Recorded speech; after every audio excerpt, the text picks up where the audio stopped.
Ito namang si Dwight Howard, possible na sa May pa makapaglalaro sa PBA. Updated players na nasa trading block kilalanin.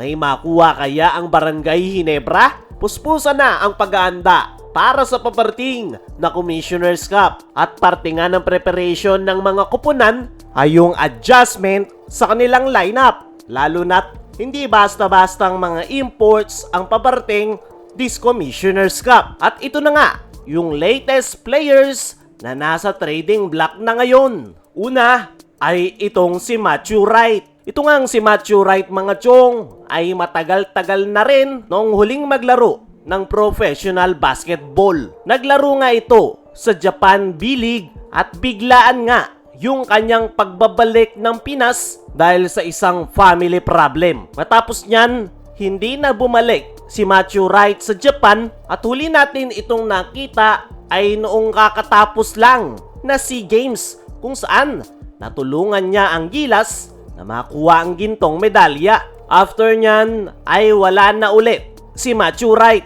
at ang bali-balita nga ngayon ay magbabalik na sa PBA ang nasabing gunner. Pero eto yung plot twist dahil mukhang nasa trading block itong si Matthew Wright. Hindi natin alam kung si Wright yung nag-request ng trade o desisyon ng management na i-trade ang nasabing gunner. At para sa akin mga chong, jackpot ang makakakuha dito kay Matthew Wright. Dahil isa nga itong sharp shooter, pwede ding maasahan pagdating sa crunch time. Kaya jackpot talaga yung makakakuha kay Matthew Wright dahil immediate impact yung pupwede nitong maiambag sa kanyang magiging kupunan. Para sa akin lang mga chong, pwede si Matthew Wright sa Barangay Ginebra.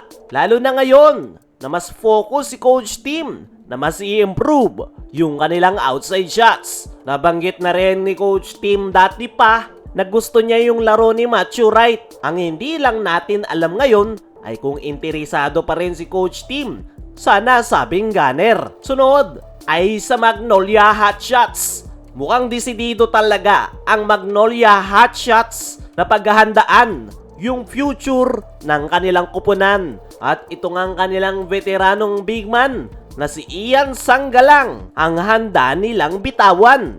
Actually, nasa trading block na si Sanggalang at hinahanapan na lang ng magiging kapalit. Target ni LA Tenorio ay isang batang big man na mas mapapakinabangan ng kanilang kupunan ng mas mahabang panahon. Dahil aminin man natin o hindi, injury prone na rin si Sanggalang. Hindi na rin ito ganun ka-effective. Kaya naman, habang may trade value pa ang nasabing big man, ay hinahanapan na nila ito ng magiging kapalit. Sunod ay itong NLEX guard na si Enoch Valdez. Nababanggit na ni Snow Badwa nitong mga nakalipas na linggo na planong bitawan ng NLEX Road Warriors si Enoch Valdez. At para sa akin mga chong, isa sa mga player na nasasayang ngayon sa PBA ay itong si Enoch Valdez. Dahil napaka-talented nga nitong player pero hindi nabibigyan ng pagkakataon sa NLEX.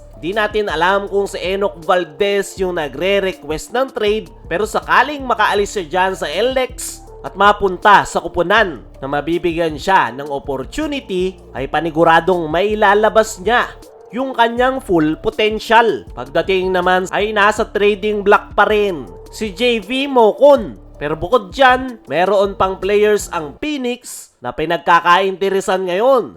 Yan ay walang iba kundi ay itong si Richie Rivero. Maganda yung pinapakita ni Richie sa Phoenix, kaya naman hindi nakapagtataka na mayroong kupunan na interesado sa kanyang serbisyo. Sa kupunan naman ni Coach Yeng Yao ay itong si Andre Karakut. At ang pinakamainit sa mata ngayon from Blackwater ay itong si Cedric Bearfield. Dahil pag nakuha mo to, para ka na ring mayroong import sa iyong kupunan. At tingnan natin kung sino nga ba sa mga yan ang matutuloy sa trade. Samantala, ito namang si Dwight Howard, possible na sa May pa makapaglalaro sa PBA. Lumulutang nga yung pangalan netong si Dwight Howard na maging import sa PBA dahil ito nga yung target ng Macau Blackbirds. Desidido talaga yung Macau Blackbirds na kunin si Dwight Howard. Ang kaso may problema. Meron nga raw specific na request ang former NBA All-Star sa PBA. At once nga na i-accommodate yan at pagbigyan siya ng PBA, ay ang earliest possible na makikita natin si Howard sa PBA ay by May. At base sa mga reports ay malabo na pagbigyan ng PBA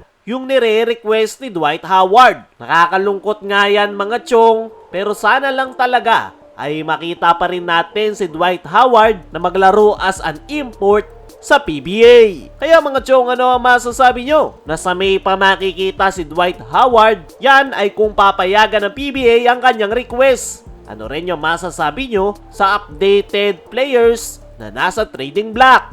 I-comment mo lang dyan sa ibaba.